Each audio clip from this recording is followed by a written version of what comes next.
Bonjour à tous et bienvenue sur vainanui.jimdo.com. Donc, des conseils, on va parler bien-être, on va parler feng shui, on va parler énergie. Donc, voilà, pour les personnes qui commencent déjà à me suivre, nous avons abordé la base de la base, comme je le dis souvent, pour permettre au feng shui de s'installer et puis surtout de comprendre ce qui se passe d'un point de vue énergétique. Donc, comme je l'ai dit, il faut savoir entretenir sa maison.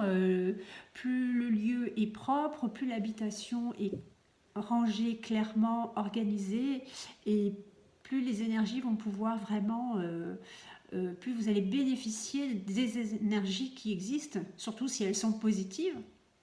Et puis, par contre, si elles sont plutôt dans le sens négatif, c'est un autre travail qu'il faut faire.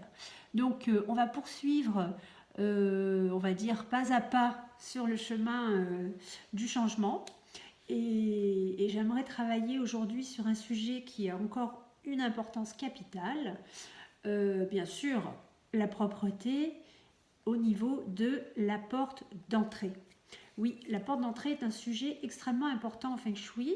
C'est ce que l'on appelle la bouche du Qi. Donc, si on réfléchit d'un point de vue bon sens, on se rend bien compte que la bouche, c'est une zone importante avec laquelle on respire.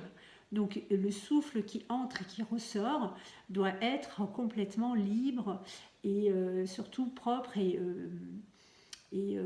dégagé. Donc voilà, je voulais vraiment appuyer sur le fait que une porte d'entrée, donc là je ne rentre pas dans la partie technique, hein, on va juste survoler encore une fois le sujet du Feng Shui au niveau de l'analyse visuelle et de pouvoir développer votre sens de l'observation et comprendre la lecture des codes énergétiques qui vous entourent. Donc on se trouve aujourd'hui sur le sujet de la porte d'entrée et celle-ci doit être absolument impeccable. Donc ça veut dire tous les détails comptent. Une serrure qui fonctionne, d'une propreté impeccable évidemment. Pour les portes qui ont parfois, par exemple, une ferrure ou des choses comme ça, entretenez-le bien pour que ça brille. Vous savez, prenez l'exemple des belles entrées, de belles propriétés. Bien souvent, le numéro est doré. Enfin voilà, n'hésitez pas à apporter vraiment les détails qui vont valoriser ce point d'une extrême importance. Voilà.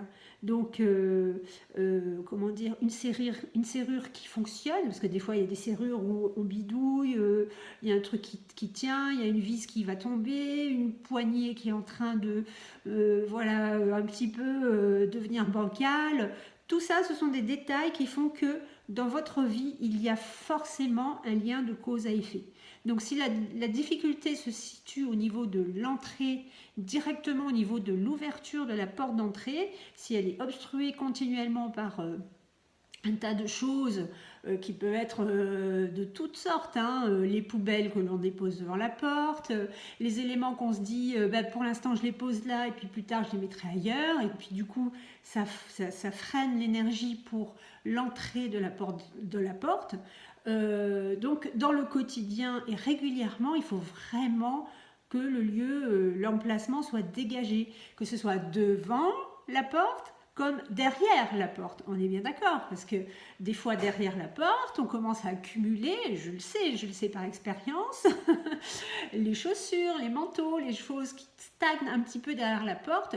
Or, c'est un lieu extrêmement important pour la circulation de l'énergie et c'est vraiment la première nourriture qui va s'inviter à l'intérieur de votre maison.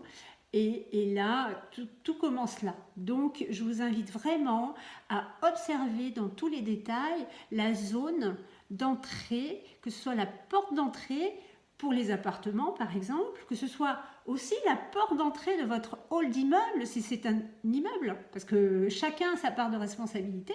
Donc, s'il y a des choses à signaler, s'il y a des choses à respecter, faites-le.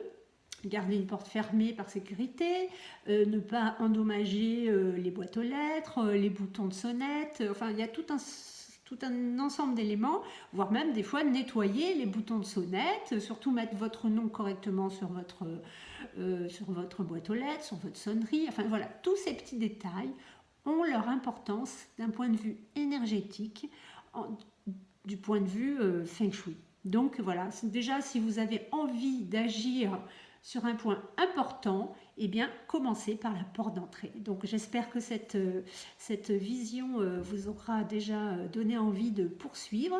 Donc je vous dis à très bientôt pour les prochains conseils de Stéphanie, où vous pouvez aussi aller sur mon site vainanui.jimdo.com. À bientôt.